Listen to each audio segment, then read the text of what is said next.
etapa do nosso curso de Engenharia Social. Então, nada melhor do que começar entendendo o que é a tal da engenharia social. Então, pois bem, a gente vai falar desse tipo de ameaça que é extremamente importante, tá, pessoal? Porque a engenharia social, ela tem o foco na pessoa, tá? O foco é na pessoa, com o objetivo aí dos mais variados, como obter um acesso indevido, obter uma chave, obter uma senha, um tipo de e-mail, induzir a pessoa a tomar uma ação que seja prejudicial com ela, sem ela ter noção disso. Então, muitas coisas podem acontecer aqui no meio da engenharia social. De forma resumida, é a arte de persuasão, né? Induzir alguém a fazer algo sem que seja percebido essa intenção. Aqui, galera, envolve uma série enorme de cuidados, né? Com quem fala, o que fala, saber se são pessoas confiáveis, se o ambiente é confiável, tá? Então, muitos problemas ocorrem por causa de comportamentos imprudentes das equipes, né? Alguém liga se passando por uma pessoa e pede uma credencial, pede um acesso. Isso daí é o grande causador aí de hackings. Por exemplo, em instituições financeiras, já vi vários casos, assim, em questão de projetos de criptomoedas, né? Onde aconteciam roubos bilionários, mas porque uma pessoa acabava caindo num ataque de engenharia social fornecendo, por exemplo, as chaves privadas das carteiras de criptomoedas. Então, tudo isso é feito com alguém se passando por outro, ou com uma identidade já roubada, com outras formas de ataque. Então, vejam que, quando se trata de hacking, não é do tipo, vou atacar só com engenharia social. Não.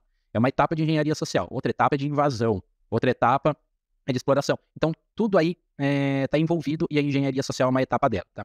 Então, resumindo, é foco na pessoa com a intenção de ludibriar e fazer com que alguém execute uma ação sem percepção da real intenção. Então, os usuários desavisados, eles acabam enviando esses dados confidenciais ou também infectando os próprios computadores, abrindo links. Então, a gente fala, né, muito cuidado com sites, com e-mails, com os spams, principalmente os phishing. Nós vamos falar disso em outra etapa desse curso, tá? Mas sempre o objetivo é fazer a pessoa tomar uma ação prejudicial. Então, muito cuidado, por exemplo, você recebeu uma oferta de emprego, clique em tal link, clique aqui para resgatar o seu prêmio. Nada é de graça, tá, galera? Então, toma bastante cuidado. Então, ela tem um fluxo, tá? A engenharia social ela tem um fluxo. Então, começa com a investigação. Então, ou seja, preparando o terreno para o ataque. Então, você identifica a vítima, adquire um alvo, tá? Depois, você obtém informações sobre essa pessoa e, de acordo com o contexto, onde essa pessoa está, qual é o nível de acesso dela dentro de uma organização, você vai aí planejando dentro do teu rol de ferramentas e técnicas qual é a melhor estratégia para desempenhar essa questão da engenharia social, né? Inclusive, pode ser uma invasão física de um local, certo? Você conseguir um acesso através de algum contato, né? Ou um ataque via e-mail, tudo vai depender da pessoa, tá? Do perfil da tua vítima. Depois entrar em contato com a vítima, certo? É meio estilo James Bond mesmo, espião. Se aproxima da pessoa, começa a elaborar uma história, envolver a pessoa, e aí você pautar a conversa, você tomar aí o controle de tudo que está acontecendo, certo? Para persuadir a pessoa, certo? Depois de um tempo de ganhar confiança, de desenrolar a conversa, você vai obter as informações ali que são úteis, né? Então, vai manter a proximidade com a pessoa, executar o ataque, e ali você executa de fato o dano desejado, né? Seja um roubo de informações, ou seja, comprometer um sistema, uma organização, tanto faz, tá? E, por fim, depois do ataque ter sido realizado, você fecha a interação. Qual que é o problema aqui de não fechar a interação? Se você continuar mantendo contato, uma hora você pode dar um deslize e cair, tá? A casa cair, você ser descoberto, isso pode dar vários problemas. Então, remove, limpa as pegadas, ou seja, limpar a cena do crime, vamos dizer assim, tá? Então, dessa forma, você encerra ali a interação, pois o ataque já foi bem sucedido, certo? Então, essa é a grande estratégia de uma forma geral, tá, pessoal? Tudo deve ser adaptado de acordo com o contexto, mas é um ciclo de vida geral aí, dá pra dizer, sobre a engenharia social. Então, é isso, galera, beleza? Então, agora nas outras etapas, nós vamos conhecer aí alguns tipos de ataques e também aprender a como se prevenir deles.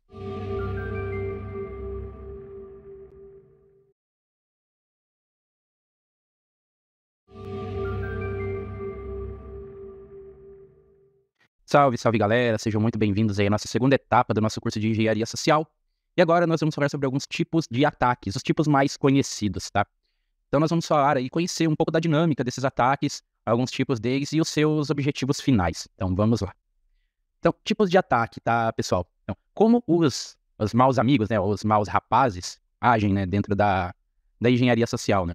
Então, primeiro de tudo, né, um cybercriminoso aí que quer utilizar a engenharia social como vetor de ataque, primeiro ele vai fazer uma pesquisa, ou seja, ele vai fazer um reconhecimento do alvo. Então, por exemplo, por e-mail ou por nome, por algum dado que leve a uma pessoa que vai ser alvo do ataque. Então, quando a gente fala de engenharia social, nós estamos falando de pessoa, tá? Eu foco na pessoa. Então ele vai encontrar aí várias informações a respeito, seja da pessoa, seja também de uma organização, tá? Também pode ser de uma organização, porque uma organização é composta de pessoas. E, por exemplo, ele pode disparar um e-mail de phishing, certo? E para esse e-mail de phishing, ele é disparado no estilo spam, certo? Vai para todo mundo, vai para várias caixas de e-mail. Então, digamos que o atacante, ele encontra uma organização com e-mails abertos, ou seja, ele consegue encontrar todos os e-mails dos funcionários. Ele manda para aquela lista. Se pegar um, dois, ele já tá no lucro. Tá? Ele não precisa pegar todo mundo. Também depende, né? Se é um phishing para roubar a conta bancária, aí quanto mais, melhor. Mas se o objetivo for tomar credenciais para escalar de acesso, um que ele conseguir já é um ótimo começo, tá? Então é dessa forma, tentando ludibriar as pessoas. Então, todos os ataques cibernéticos, pessoal, de certa forma, eles utilizam um nível mesmo que mínimo de engenharia social, tá? Já que o objetivo é ganhar acesso, de alguma forma você acaba interagindo com as pessoas, seja para roubar uma credencial, seja para entender o comportamento da organização, para obter alguns tipos de dados privilegiados. Sempre, em algum nível, vai ter uma interação com pessoas aí que envolvam engenharia social. Então, vamos lá. 10 tipos de vetores comuns de ataques, né? Ou 10 vetores comuns de ataque. Então, temos a fraca encriptação de senhas, temos o uso de ransomware, que pode ser disparado para a rede através de e-mails, os e-mails de phishing, dispositivos mal configurados também, fica fácil de acessar. Uma coisa muito interessante aqui, galera. Existe hack de Bluetooth, tá? Então, a galera que anda com o celular com o Bluetooth aberto, existem alguns crackers que conseguem invadir o seu celular e roubar sua lista de contatos. Isso acontece. Também relacionamentos de confiança, ataques de negação de serviço, vulnerabilidade de software, credenciais comprometidas. Então, aqui nós temos uma gama ampla que envolve tanto ataque contra redes e sistemas, mas também a questão da engenharia social. E ali as credenciais comprometidas, as senhas fracas, empregados maliciosos. Isso é uma coisa muito importante, tá, galera? Se uma organização não presta atenção no bem-estar dos seus colaboradores, eles podem se voltar contra. Né? Isso pode acontecer de várias formas, seja roubando informações, seja comprometendo os insider threats, ou ameaças internas, né? Vazamento de dados para concorrentes. Então, tudo isso é algo extremamente preocupante dentro da defesa cibernética. Então, um empregado insatisfeito ele é um excelente alvo para uma engenharia social. Tá? Então, vamos lá. Exemplos de engenharia social. Então, veja que são vários tipos, tá? O scareware é o susto, tá? É aquele pop-up do tipo, o seu dispositivo está comprometido, clique aqui. Pá, clicou, naquele clique já baixa o software malicioso, que já roda o script, e dessa forma, seu computador acaba sendo infectado. Da mesma forma, abre esse e-mail aqui para ver a nossa oferta. E ali, também, né? Pessoas que roubam credenciais, também. O phishing, o famoso phishing com os e-mails. O DNS spoofing, a gente vai ver isso, que basicamente é eu redirecionar o tráfego para um servidor malicioso. O famoso baiting, tá? Que é muito parecido com o phishing. As brechas físicas, literalmente, por exemplo, acesso a uma sala privativa, um computador desbloqueado. O pretexting, que é ludibriar mesmo ali, inventar uma situação para enganar a pessoa. E o famoso aí também, o quiproquo, né? O quiproquo. Uma frase muito usada aí, ela vem do latim, que também envolve basicamente passar conversa, tá? Enganar a pessoa, ganhar confiança e levar aí a pessoa a entregar dados sigilosos, tá? Bom, então é isso, galera. Aqui a gente viu por cima alguns métodos de engenharia social. Eles têm os mais diversos fins, mas todos são perigosos, tá? Então tem que ter muito cuidado e bom senso. Então o profissional de cibersegurança, ele não é só especialista em sistemas e redes, ou infraestruturas e programação, mas também questão de comportamento voltado para as pessoas, beleza? Então é isso por essa etapa. Nos vemos nas próximas. Até mais.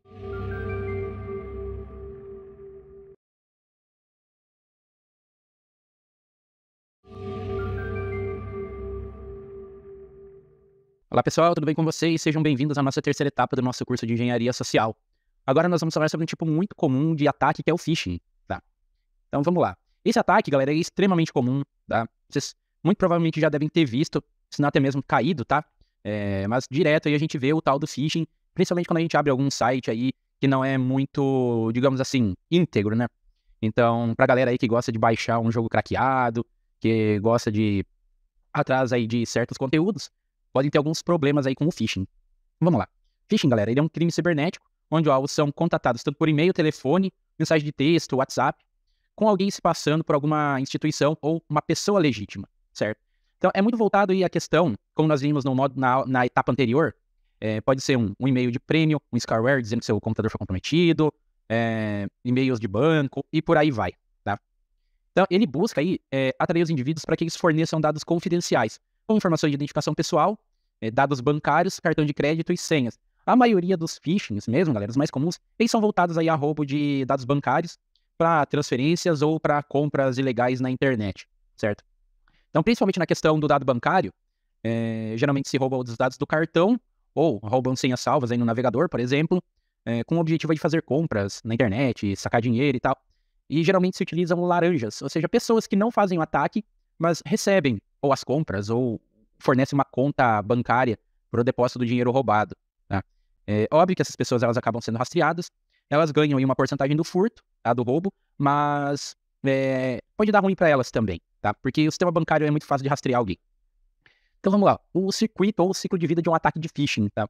Então tudo começa forjando aí um e-mail, uma mensagem de uma entidade de confiança, certo? Então um site falso, um e-mail falso, uma mensagem de WhatsApp falsa. Depois despacha as mensagens no padrão de spam mesmo, tipo, propagação, né? Tá? E algum outro usuário vai acabar dando vacilo e vai clicar, certo? Então dessa forma, o link ele vai para algum lugar, certo? Por exemplo, uma página falsa, onde a pessoa escreve lá, seu cartão foi comprometido, informe aqui o número, o CVV, CVC, é o CVV agora não. Enfim, é o dígito verificador, código de segurança lá, e a data de validade. Ó, primeiro a pessoa tem que ter um pouquinho de noção, saber que não se informa desses dados, a menos que você vá comprar algo, né? Feito isso, a pessoa informou os dados, já era. Também faz o phishing via geolocalização, tá? Direciona, então, o ataque para pessoas numa determinada localização, e dessa forma o atacante ele obtém aí os dados para os seus propósitos maliciosos, certo? Então é basicamente aí 5 passos, né? Então, consequências de um ataque de phishing. Roubo de dinheiro da conta bancária é extremamente comum isso daqui. O uso incorreto ou o uso malicioso do cartão de crédito da pessoa. Vendas de dados pessoais, isso daí é algo que pouca gente tem noção, mas tem muita informação nossa na internet que vale dinheiro. Tanto para a galera que direciona marketing, também como quem quer criar uma identidade falsa, quer criar uma conta bancária falsa e por aí vai. E também para fazer se esconder, né, atrás de outras identidades. Temos os scams, que são aí armadilhas, né, para capturar a pessoa, e também o envio de anúncios direcionados, certo? Essa parte do anúncio direcionado é o que menos incomoda ali, mas enche o saco um pouco. Então, que tipo de informações um fisher, né? Fisher é tipo pesca, só que o verbo, o inglês, né? Digamos assim, a versão oficial é com F, né? Então, tem essa diferença quando é phishing com PH, nós estamos falando aí do roubo de informações, né? Então, que tipo de informações um fisher rouba, né? Endereços de e-mail, números de identidade, localização e detalhes do contato. Então, isso aqui são dados pessoais, certo? São dados a respeito da pessoa. Temos também dados bancários, como o número do cartão de crédito, as contas da pessoa e informações de perfil de consumo e e-commerce também. E também tem credenciais de acesso, como roubar a conta do e-mail. Uma coisa é pegar o e-mail para spamar. Outra é roubar a conta de e-mail da pessoa, que pode ser mais comprometedor ainda, certo? E também roubar aí os famosos hackings de rede social, né? Toda hora eu vejo lá, pessoal, roubaram minha conta do Instagram, roubaram meu WhatsApp, estão mandando mensagem pedindo dinheiro. Tipo, certeza, caiu no phishing. Tá? Então aí temos as informações roubadas, e agora os principais meios de propagação, né? Primeiro, infecção por malware. Então clica no link, baixa um script malicioso. Spamar também por redes sociais, links maliciosos. Chamadas de telefone, onde a pessoa vai ali no gogó mesmo falando e se disfarçando. Mensagem de SMS e mensagens de e-mail. Tá? Então o phishing ele é uma parada mais complexa aí, mas ele é muito efetivo no roubo de dados. Então, como se prevenir então disso, galera, né? Como evitar ser atacado? Então, olhe, primeiro, quem envia, para quem foi enviado, os links, vejam mesmo se os links são verdadeiros, tá? A data de envio, o assunto, os anexos e o conteúdo. Vocês podem pausar esse vídeo e ler cada um dos tópicos aqui, é bem interessante, tá? Bom, galera, então finalizando aqui o nosso vídeo, nossa etapa sobre engenharia social, né? Tem foco nas emoções e no medo das pessoas. E se camufla a vontade de pessoas e instituições legítimas. E o cybercriminoso sempre continua inovando, tá, galera? Tipo, sempre se mantém atualizado. É uma briga de gato, uma corrida de gato e rato, tá? Enquanto um evolui na ameaça, o outro evolui na proteção, que o outro depois evolui na ameaça e depois a proteção evolui também. E assim vai seguindo, tá? E apenas um ataque bem sucedido basta para comprometer tudo, tá? Não precisa ser 100%. 1% que deu certo já pode ser bastante danoso, ok? Então aqui a gente finaliza sobre o phishing. Nos vemos nas próximas etapas. Até lá!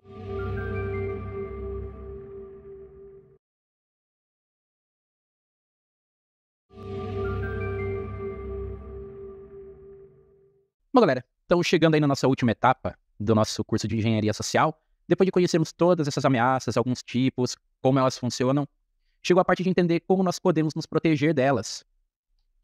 Então a gente vai entender um pouco, né, de como se proteger dos ataques de engenharia social. Então, galera, principalmente, e é o primeiro ponto aqui, é pensar o comportamento das pessoas envolvidas, tá? Comportamentos de risco, negligência, comportamentos aí que são impróprios dentro da organização e fora também, tá? Então, tudo isso daí deve ser muito bem pensado quando se trata da segurança. Então, vamos lá. Algumas táticas, né, para a gente pensar sobre a engenharia social, né? Então, interpretando as bandeiras vermelhas que a gente viu na parte das ameaças para evitar se tornar uma vítima. Primeiro, você recebeu um e-mail estranho de um amigo. É seu amigo de trabalho, mas ele tá mandando uma oferta de emprego de outro lugar que não tem nada a ver. Ou ele falando para você assinar criar uma conta numa corretora de criptomoeda lá, uma indicação dele. Então é de se pensar, né? Do tipo, essa pessoa me enviaria esse tipo de e-mail? Não custa nada perguntar, tá? Questão de as suas próprias emoções. Tipo, dei de cara com aquilo ali. Então, não haja por instinto, para e pensa, tá? Então dá uma olhada, analisa tudo em volta, para saber de fato se é legítimo ou não. Tá? A questão da urgência. Geralmente, phishing, ou esses ataques aí de scam, eles dão aquele senso de urgência do tipo, vai, rápido, você não pode perder essa oferta, 10 minutos para clicar aqui e pegar a oferta. Sempre é aquela coisa de induzir o ser humano a agir de uma forma impensada o mais rápido possível. Tá? De outra forma também, do tipo, você ganhou R$1 milhão. Não, mas por quê? Tipo, da onde que vem isso? Eu não entrei em nenhum sorteio, ninguém dá dinheiro de graça. Então, pensar assim, né, ter um bom senso, né, não cair nessas maracutaias, certo? Ou do tipo, clique aqui para obter ajuda. Mas que ajuda? Eu não pedi nada. Tipo, eu tô de boa aqui, sua liberação foi feita, seu pedido de ajuda foi atendido, enfim. Ou pessoas mesmo se aproximando, te oferecendo alguma ajuda que você não tinha pedido para nada, tá? E também o emissor não pode provar a identidade. Então, se você está desconfiado, peça aí várias características muito específicas da pessoa. Obviamente que você saiba, tá? E peça as respostas, certo? Mas não pede coisas que estão na internet, tá? Pede dados mais pessoais, do tipo, qual que é o nome do seu avô, qual que é o nome da sua avó, qual que é o nome do seu primo, filho de tal tio. Jogue sentenças, ou melhor dizendo, faça perguntas, tá? Que realmente te façam provar a identidade da pessoa, tá? E coisas que você deve fazer para não cair numa armadilha de phishing, tá? Ou se você recebeu um phishing, tá? Primeiro de tudo, ignora, não responde, tá? Não clique jamais em qualquer link ou anexo, tá? Tenha bom senso de fazer isso. Reporte esse e-mail como phishing, porque aí o gerenciador de e-mails, tipo Outlook, Google Mail, por aí vai, eles vão começar a filtrar os dados daquele emissor como phishing e ele nem vai mais cair para você, tá? E por fim, delete a mensagem, tá? Então é assim que são os passos básicos aí de se proteger de um ataque de phishing. Então vamos lá. Como se proteger? Veja que são coisas super básicas, tá, pessoal? Então, como por exemplo, não abrir e-mails de fontes suspeitas, usar autenticação de múltiplos fatores, cuidado com as ofertas mirabolantes e mantenha seu antivírus sempre atualizado, certo? São práticas básicas, mas que são muito negligenciadas. E pode ser a diferença aí entre você ficar de boa e ter uma certa dor de cabeça, ok? Então, como se proteger, galera, desses ataques de engenharia social? Então, primeiro, não abre e-mails de fontes suspeitas. Tá em dúvida? Não abre, tá? Não abre. O que vai dizer se é suspeito ou não é o teu conhecimento sobre a fonte, certo? Usar autenticação de múltiplos fatores também é muito legal. Isso não só para a parte de phishing, mas também para acesso a determinadas aplicações, principalmente conta bancária. Eu tenho conta em corretora de criptomoeda, eu uso MFA, né, Multi-Factor Authentication, para acesso e principalmente para saque, tá? Para saque de criptomoedas. Então é muito importante usar esses múltiplos fatores. Gente, ter cuidado com ofertas mirabolantes, tá? Não existe almoço grátis, tá? Então, se você tá ganhando algo é porque alguma coisa tá sendo cobrada. Então, consciência quanto a isso, tá? E mantenha seu antivírus atualizado. Sempre é bom, tá? Então é isso, galera. O fato é que se proteger de ataque de engenharia social não é difícil, em teoria, tá? Mas exige muita atenção com relação ao fator humano, ou seja, comportamento, tá? E comportamento envolve vícios, manias, atitudes ali que podem ser de risco, certo? Por exemplo, vamos dar um rolê, a pessoa bebe um pouco a mais, fica falastrando e começa a entregar um monte de coisa. Bastante cuidado aí, bastante cuidado, tá? Então, isso vale não só para quem é um profissional de cibersegurança, mas para qualquer pessoa. Para qualquer pessoa. Falar demais sempre é um problema, ok? Então é isso, galera. Chegamos aí no final da nossa etapa, também no último módulo do nosso curso. Então, nos vemos aí nas próximas etapas e nos próximos cursos. Até mais.